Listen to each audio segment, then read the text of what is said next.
Desde que Vox está en este Parlamento, una de nuestras prioridades en cuestión de infraestructuras de Cantabria ha sido, sin duda, la construcción del puente Requejada-Polanco, una infraestructura de la que se habla en Cantabria desde principios de siglo, pero que lleva más de 20 años en tramitación. Para nosotros, las implicaciones socioeconómicas de esta infraestructura son tan importantes que en todos los presupuestos de Cantabria tramitados desde 2019 hemos incluido enmiendas para acelerar los trámites de su ejecución.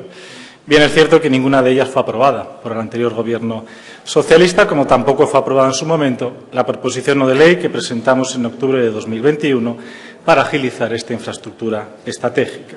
Y eso a pesar de que, para contestar a los ecologistas de salón, llegamos incluso a calcular el número de toneladas de CO2 que suponía ahorrar esos 5 kilómetros y 15 minutos de trayecto. Lo hicimos basándonos en un estudio de la Universidad de Cantabria sobre la circulación de vehículos en dicha carretera. Suponía un ahorro de 6.100 toneladas al año de emisiones de CO2 a la atmósfera, el equivalente a 1.000 vuelos de un Boeing 747 Madrid-Sydney todos los años. Pero ni por eso, señor consejero, convencimos al Gobierno regional socialista de la necesidad del puente. Para nosotros los datos verdaderamente importantes no son esas emisiones de CO2 a la atmósfera, sino los ahorros en combustible que esta nueva vía de comunicación generará a los usuarios. Basándonos en este mismo estudio,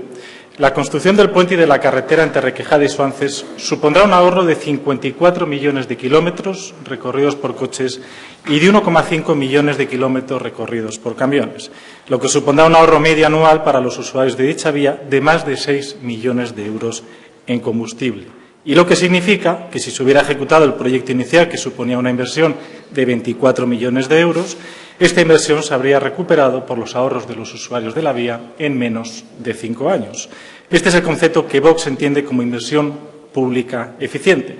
aquella que obtiene un retorno superior a la inversión realizada y que repercute en el conjunto de la sociedad. Todo este preámbulo, señor consejero, busca recordar que Vox siempre ha estado de acuerdo con la construcción del puente y de la carretera de Suances y que, de hecho, lo hemos intentado impulsar siempre que hemos podido.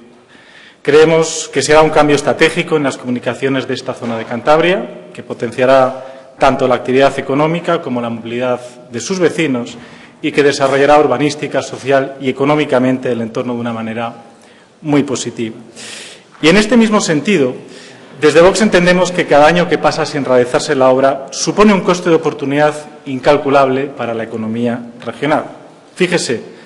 solo los retrasos de esta obra ya han supuesto un coste para los usuarios de la vía de más de 87 millones de euros en combustible, para los ecologistas de salón de más de 85.000 toneladas de emisiones de CO2 a la atmósfera.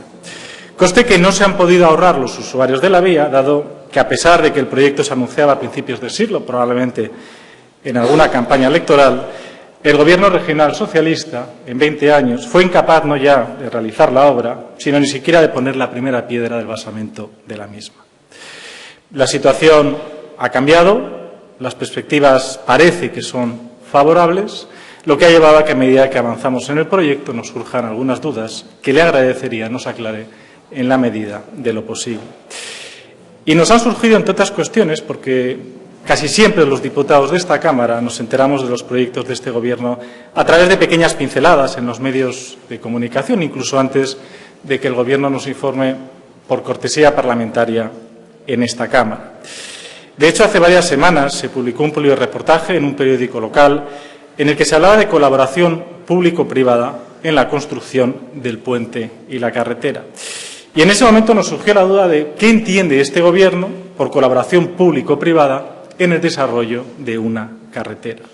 Y si en un primer momento podíamos pensar que esa colaboración público-privada podría suponer la implantación de un peaje, tras el registro de esta iniciativa y el consiguiente publirreportaje posterior realizado para contestar evidentemente a la misma, parece que ya podemos descartarlo. Sin embargo, con el segundo publirreportaje nos ha surgido la duda de si la obra se va a financiar mediante lo que se denomina peaje en la sombra como método de colaboración. Ese era el motivo de la interpelación y por ello le pido que nos explique en qué va a consistir esa colaboración público-privada de una carretera que no es un peaje. Muchas gracias. Suances, y creo que no ha destinado ni un solo segundo a contestarme sobre eso. Por tanto, si ya tenía dudas sobre la cuestión, todavía tengo muchas más dudas. Y una cosa es que queramos ver terminada, por supuesto, la obra cuanto antes, pero otra cosa es que no queramos buscar la eficiencia en el coste de la misma.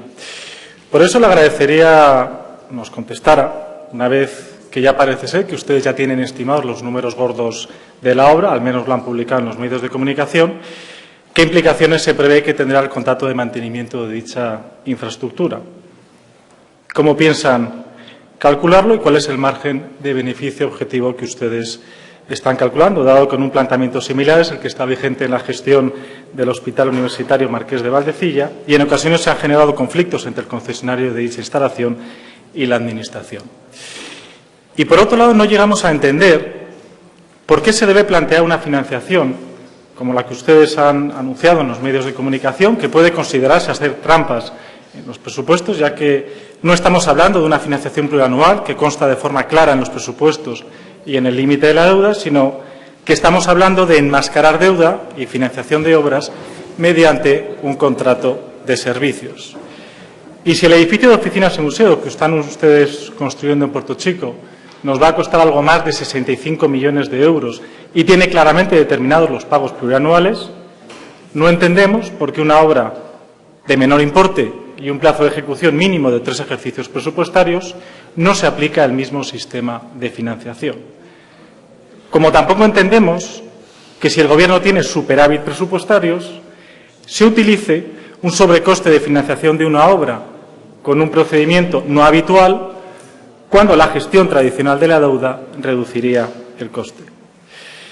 Les repito que les damos la enhorabuena por el inicio de los trámites de la obra, pero tenemos dudas respecto de la fórmula elegida para su financiación, a tenor de lo que ustedes han publicado en los medios de comunicación, ya que aquí no nos ha dicho absolutamente nada. Por tanto, le agradecería nos explicara todas estas cuestiones y, sobre todo, le agradecería nos indicara si dispone de los informes financieros comparados. Muchas gracias.